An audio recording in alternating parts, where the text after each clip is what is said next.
Saudari dan saudara yang terkasih di dalam Tuhan Yesus, marilah kita berdoa. Doa yang diajarkan oleh Tuhan Yesus sendiri. Dalam nama Bapa dan Putra dan Roh Kudus. Amin. Bapa kami yang ada di surga, dimuliakanlah namamu. Datanglah kerajaan-Mu, dan jadilah kehendak-Mu di atas bumi seperti di dalam surga. Berilah kami rejeki pada hari ini, dan ampunilah kesalahan kami, seperti kami pun mengampuni yang bersalah kepada kami. Dan janganlah masukkan kami ke dalam pencobaan, tetapi bebaskanlah kami dari yang jahat. Ya Roh Kudus, hadirlah saat ini untuk memimpin dan membimbing kami dalam membaca firman Tuhan Yesus dan merenungkannya, sehingga kami dapat mengerti maknanya dan dapat kami laksanakan dalam hidup kami sehari-hari di tengah masyarakat kami. Pembacaan Injil Yohanes bab 5 ayat 1 sampai dengan ayat 3a dan ayat 5 sampai dengan ayat 16. Engkau sudah sembuh, jangan berbuat dosa lagi. Sesudah itu ada hari raya orang Yahudi, dan Yesus berangkat ke Yerusalem. Di Yerusalem dekat pintu gerbang domba ada sebuah kolam yang dalam bahasa Ibrani disebut Betesda. Ada 5 serambinya, dan di serambi-serambi itu berbaring sejumlah besar orang sakit, orang-orang buta, orang-orang timpang, dan orang-orang lumpuh yang menantikan goncangan air kolam itu. Di situ ada seorang yang sudah 38 tahun lamanya sakit. Ketika Yesus melihat orang itu berbaring di situ, dan karena ia tahu bahwa ia telah lama dalam keadaan itu, berkatalah ia kepadanya, "Maukah engkau sembuh?"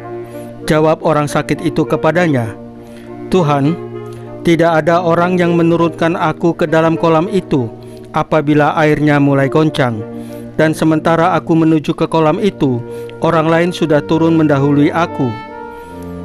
Kata Yesus kepadanya, "Bangunlah, angkatlah tilammu, dan berjalanlah." Dan pada saat itu juga sembuhlah orang itu. Lalu ia mengangkat tilamnya dan berjalan. Tetapi hari itu hari Sabat.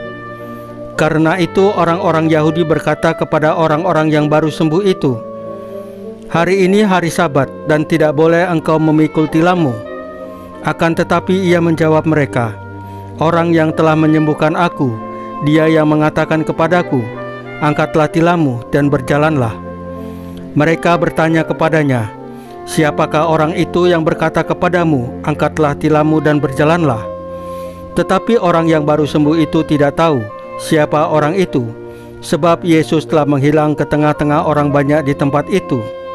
Kemudian Yesus bertemu dengan dia dalam bait Allah, lalu berkata kepadanya, "Engkau telah sembuh, jangan berbuat dosa lagi, supaya padamu jangan terjadi yang lebih buruk." Orang itu keluar, lalu menceritakan kepada orang-orang Yahudi bahwa Yesuslah yang telah menyembuhkan dia. Dan karena itu orang-orang Yahudi berusaha menganiaya Yesus karena ia melakukan hal-hal itu pada hari Sabat. Demikianlah sabda Tuhan. Terpujilah Kristus.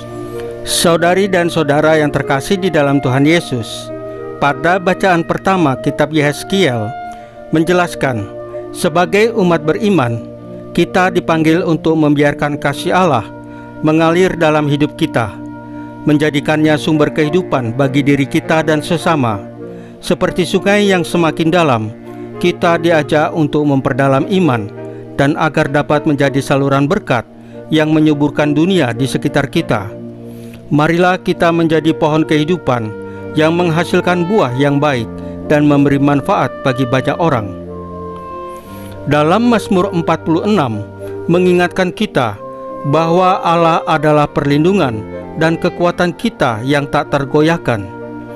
Ketika dunia di sekitar kita bergoncang dan penuh kecemasan, kita diajak untuk meletakkan kepercayaan penuh pada Allah yang senantiasa hadir untuk memberi pertolongan dan kedamaian.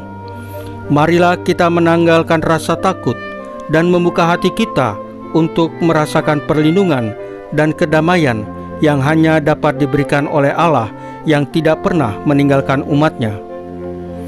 Dalam Injil hari ini, seperti pria yang telah lama sakit dan terkurung dalam keterbatasannya, kita juga seringkali terperangkap dalam masalah, rasa sakit, kekhawatiran, kecemasan dalam hidup kita. Tetapi Tuhan Yesus datang untuk menyembuhkan kita, memberikan kita harapan baru, dan mengajak kita untuk bangkit dan hidup sesuai dengan panggilannya. Marilah kita membuka hati dan pikiran kita untuk menerima kuasa Tuhan Yesus dan tidak terjebak dalam rutinitas atau kehidupan duniawi yang menghalangi kita untuk merasakan kasih Tuhan Yesus. Tuhan Yesus selalu ada untuk kita, memberikan hidup baru dan membebaskan kita dari keterbatasan-keterbatasan kita. Saudari dan saudara yang terkasih di dalam Tuhan Yesus, marilah kita berdoa. Ya Tuhan Yesus, seperti Engkau menyembuhkan pria yang sakit selama 38 tahun di kolam Bethesda, kami memohon kepadamu untuk menyembuhkan setiap luka, baik jasmani maupun rohani, yang ada dalam hidup kami. Kami seringkali merasakan terperangkap dalam kelemahan dan kesulitan hidup. Namun kami percaya bahwa Engkau hadir untuk memberikan kehidupan yang baru, yang penuh dengan harapan dan pembaruan. Salam Maria, penuh rahmat, Tuhan sertamu. Terpujilah Engkau di antara wanita, dan terpujilah buah tubuhmu Yesus. Santa Maria, Bunda Allah, doakanlah kami yang berdosa ini, sekarang dan waktu kami mati.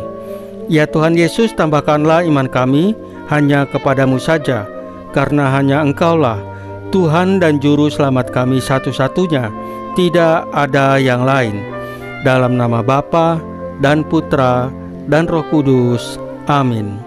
Saudari dan saudara yang terkasih di dalam Tuhan Yesus, bacaan firman dan renungan hari ini sudah selesai.